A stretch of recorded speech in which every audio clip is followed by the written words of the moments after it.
Students, अब बात करते हैं लीव ट्रैवल कंसेशन के बारे में। सर, ये लीव ट्रैवल कंसेशन है क्या? जब एम्प्लॉय कहीं पे घूमने जाता है, ट्रैवलिंग में, टूरिंग में या फिर लीव में जाता है और उसका जो ट्रैवलिंग का खर्चा है वो एम्प्लॉयर बियर कर रहा है, उसका आने जाने का जो खर्चा है वो अगर एम्प्लॉयर बियर कर रहा है तो उसे हम बोलेंगे लीव ट्रैवल कंसेशन। ओके, एक एग्जांपल लेते हैं। सपोज मैं रिलायंस में जॉब कर रहा हूं। ओके, तो रिलायंस वालों ने मुझे बोला कि देखिए आपका 1 महीने का छुट्टी है, आप इस छुट्टी में कहीं पे भी घूमने जाइए, इंडिया में हो या फिर इंडिया की किसी भी एरिया में हो, आप चाहिए घूम के आइए और जो भी आपका आने जाने का खर्चा है वो हम बियर करेंगे। चाहे आप फ्लाइट में जाइए, चाहे आप ट्रेन में जाइए, चाहे आप बस में जाइए, किसी भी मोड पे आप जाइए, जो भी आपका खर्चा है वो पूरा का पूरा हम बियर करेंगे।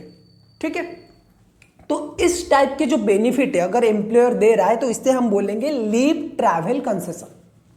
तो सर, इसका टैक्सेशन कैसे होगा? ये लीव ट्रैवल कंसेशन के ऊपर टैक्स कैसे चार्ज किया जाएगा? तो ये सारे के सारे employees, all type of employees के लिए टैक्सेबल है, लेकिन इसमें कुछ एग्जेम्पशन आपको मिलेगा under section 10 subsection 5। Section 10 subsection 5 में आपको कुछ एग्जेम्पशंस मिलेगा। ओके सर, कितने का एग्जेम्पशन मिलेगा? अगर आप जर्नी परफॉर्म कर रहे हो बाय एयर, सपोज रिलायंस वालों ने मुझे बोला कि आप कहाँ जाना चाहते हो छुट्टी में, तो मैंने बोला कि मैं गोवा जाना चाहता हूँ, तो उन्होंने बोला कि ठीक है, बिल्कुल आप गोवा जाइए, घूम के आइए, जो भी आपका खर्चा आएगा आने जाने का, ट्रैवलिंग में जो खर्चा होगा वो हम अलाउ करेंगे। राइट, तो अगर गोवा में बाय एयर जा रहा हूं ना, तो जो इकोनॉमी क्लास शॉर्टेस्ट रूट का प्राइस है गोवा जाने के लिए, जो इकोनॉमी क्लास का फ्लाइट का टिकट है वो भी शॉर्टेस्ट रूट में सबसे कम डिस्टेंस का जो खर्चा है वो एग्जेम्प्ट हो जाएगा। सब सपोज मैं भुवनेश्वर में रहता हूं, तो भुवनेश्वर से गोवा का जो डायरेक्ट फ्लाइट है उसका इकोनॉमी क्लास का जितना भी चार्ज है वो मेरे लिए एग्जेम्प्ट हो जाएगा।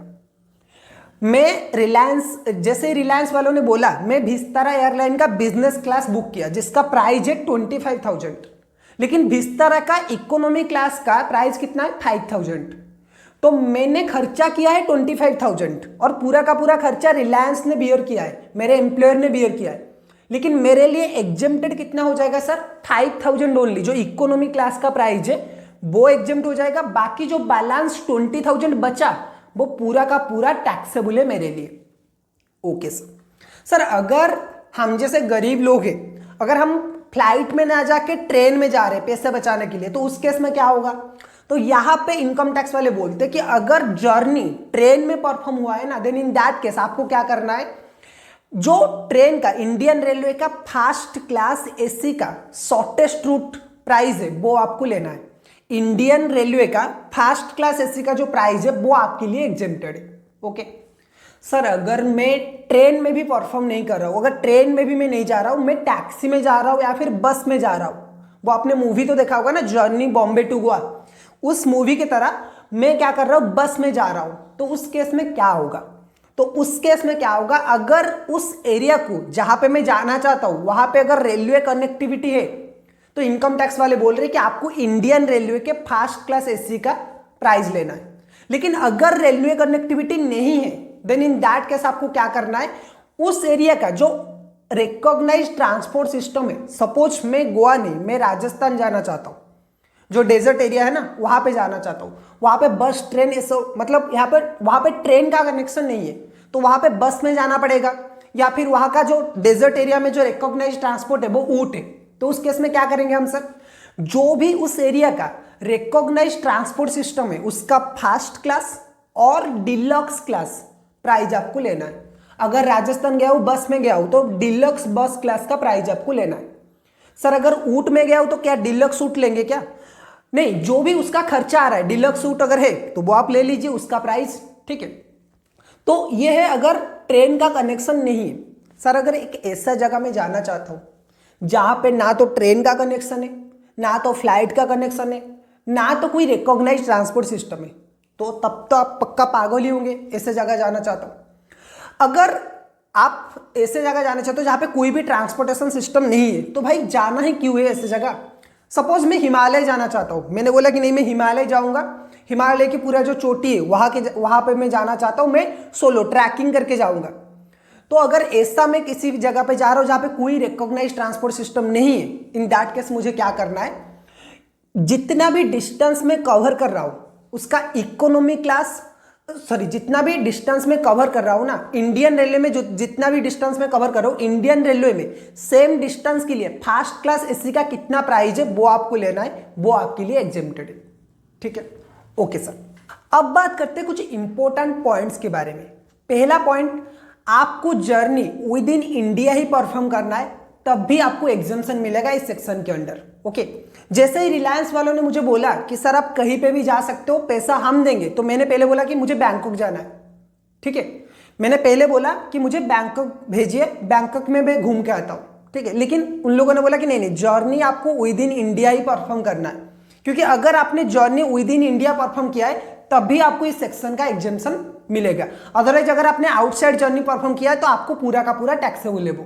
ठीक है, उसके बाद दूसरा पॉइंट ये है कि आप चाहे तो अपनी सर्विस के टाइम पे जर्नी परफॉर्म कर सकते हो, मतलब ट्रैवलिंग बेनिफिट ले सकते हो, या फिर अगर आप रिटायर्ड हो चुके हो फिर भी आपका एम्प्लॉयर दे रहा है इस टाइप के बेनिफिट, तो भी आप उसका एग्जेम्पशन ले सकते हो। ओके सर, क्या मैं अपने साथ किसी को ले सकता हूं? अगर गोवा घूमने जा रहा हूं तो क्या मैं अपनी गर्लफ्रेंड को ले सकता हूं? बिल्कुल ले सकते हो, लेकिन एग्जेम्पशन नहीं मिलेगा। तो फिर सर, अगर आप अपने फैमिली मेंबर को अपने साथ में लेके जा रहे हो तो आपको एग्जेम्पशन मिलेगा, आपका खुद का ट्रैवल का भी एग्जेम्पशन मिलेगा, प्लस आपका फैमिली मेंबर का जो भी खर्चा हो रहा है उसका भी एग्जेम्पशन आपको मिलेगा। ओके सर, फैमिली मेंबर में कौन कौन आएगा? गर्लफ्रेंड आएगा क्या? बिल्कुल भी नहीं, बिल्कुल नहीं आएगा। फैमिली मेंबर में कौन आएगा? आपकी फैमिली मेंबर में आपके आएंगे आपकी स्पाउस, हस्बैंड हो या फिर वाइफ, जो भी हो आपका। उसके बाद आपके खुद के बच्चे, खुद के चिल्ड्रंस आएंगे, जो कि चाहे माइनर हो या फिर मेजर हो, कोई भी हो चलेगा, दोनों ही जाएंगे। उसके साथ आपकी पेरेंट्स भी आ सकते हैं एंड आपकी ब्रदर एंड सिस्टर वो भी आ सकते हैं, लेकिन वो होली और मेनली डिपेंडेंट होना चाहिए आपके ऊपर। अगर आपकी पेरेंट्स और आपकी brother and sister Holi and mainly dependent है आपके ऊपर, देन वो भी आपकी फैमिली के हिस्सा हो सकते हैं और आप उन्हें अगर आप उन्हें छुट्टी में ले सकते हो और एग्जेम्पशन क्लेम कर सकते हो। ठीक है सर, कुछ साल का लिमिट है क्या?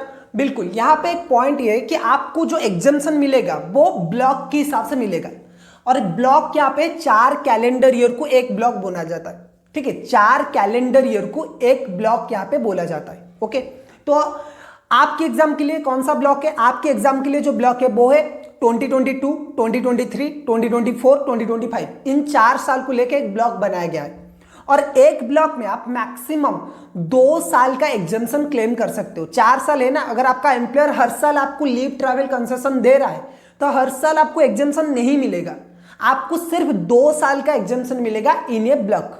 ठीक है सर, अगर मैंने कोई ब्लॉक में छुट्टी नहीं लिया है तो क्या उसका एग्जेम्पशन नेक्स्ट ईयर के लिए कैरी फॉरवर्ड हो सकता है? सपोज ये जो ब्लॉक है 2022 से 2025 तक, इसमें मैंने एक भी छुट्टी नहीं लिया है, एक भी लीव ट्रैवल कंसेशन का बेनिफिट नहीं लिया है, तो मुझे तो 2 मिलने चाहिए थे। क्या ये जो 2 बेनिफिट है इस साल का मैं नेक्स्ट ईयर में ले सकता हूं? नेक्स्ट ईयर में आप बेनिफिट ले सकते हो, मतलब कैरी फॉरवर्ड कर सकते हो, लेकिन सिर्फ एक ही कर सकते हो, 2 बेनिफिट आपको नहीं मिलेगा। तो इसका जो नेक्स्ट ब्लॉक आएगा वो कौन सा आएगा? 2026, 2027, 2028, 2029। तो उस केस में क्या होगा? उस केस में आपको जो 2022 से 2025 वाला ब्लॉक है उसका एक एग्जेम्पशन आप 2026 और 2029 वाले ब्लॉक में ले सकते हो, लेकिन कंडीशन यहाँ पे एक ही है, 2026 एंड 2029 वाले ब्लॉक की जो पहले साल है यानी कि 2026, उसमें वो एग्जेम्पशन आपको क्लेम करना है। यानी कि अगर आपने 2022 से लेके 2025 तक कोई भी लीव ट्रैवल कंसेशन का एग्जेम्पशन नहीं लिया है तो आपको जो एग्जेम्पशन मिलने वाला था वो आप कैरी फॉरवर्ड कर सकते हो 2026 एंड 2029 वाले ब्लॉक में। लेकिन पॉइंट यहाँ पे ये है कि आपको पहले साल उस ब्लॉक का पहले साल में छुट्टी लेना पड़ेगा, लीव ट्रैवल कंसेशन लेना पड़ेगा। बाकी के जो 3 साल रहेंगे, बाकी के 3 साल में आप किसी भी 2 साल में आपका जो उस साल का ब्लॉक, उस ब्लॉक का जो क्लेम है वो कर सकते हो। ठीक है सर, बच्चे हम जितने भी चाहे ले सकते हैं क्या? स्पाउस तो एक ही होती है, एक ही होता है या फिर एक ही होती है, लेकिन बच्चे तो कई सारे हो सकते हैं डिपेंडिंग अपॉन योर कैपेसिटी। तो बच्चे हम कितने ले सकते हैं? तो 30 सितंबर 1998 से पहले गवर्नमेंट क्या बोल रहा था कि आपके जितने भी बच्चे सबके लिए ये एग्जेम्पशन मिलेगा। किसी के पास 5 बच्चे हैं, 6 बच्चे हैं, सबके लिए ये एग्जेम्पशन मिलेगा, कोई बच्चों का लिमिट नहीं है। लेकिन आफ्टर 1 अक्टूबर 1998 गवर्नमेंट ने ये बोला कि मैक्सिमम 2 बच्चे ही आपको एग्जेम्पशन मिलेंगे। अगर आपके बच्चे 1998 के बाद में हुए, 1 अक्टूबर 1998 के बाद में हुए, तो आप मैक्सिमम 2 बच्चे ले सकते हो। सर एक पॉइंट बताइए, सपोज किसी का पहला बच्चा हुआ, उसके बाद उसका और एक बच्चा होने वाला था लेकिन वो ट्विंस हो गए, तो उस केस में तीनों को एग्जेम्पशन मिलेगा या फिर 2 को मिलेगा? तो यहाँ पे इनकम टैक्स वाले ये बोलते हैं कि अगर किसी एसएससी का पहला बच्चा था, उसके बाद जो सेकंड बच्चा होने वाला था उनका वो मल्टीपल चाइल्ड है, यानी कि 2 या फिर 3 बच्चे हैं, तो उस केस में जो सेकंड वाले बच्चे हैं उन्हें एक ही काउंट किया जाएगा एंड आप सबका एग्जेम्पशन ले सकते हो। ठीक है, सपोज मेरा पहला बच्चा एक बच्चा था, उसके बाद 2 ट्विंस हो गए, तो उसके बाद ट्विंस हो गए, तो उस केस में क्या करूंगा, मैं तीनों का एग्जेम्पशन ले सकता हूं। लेकिन पहला बच्चा मेरा ट्विंस हुआ था, मतलब पहले 2 बच्चे हुए थे, उसके बाद और एक बच्चा हुआ, तो उस केस में मुझे जो लास्ट वाला बच्चा है, तीसरा बच्चा है, उसका एग्जेम्पशन नहीं मिलेगा। ठीक है, तो ये है पूरा लीव ट्रैवल कंसेशन का बेनिफिट।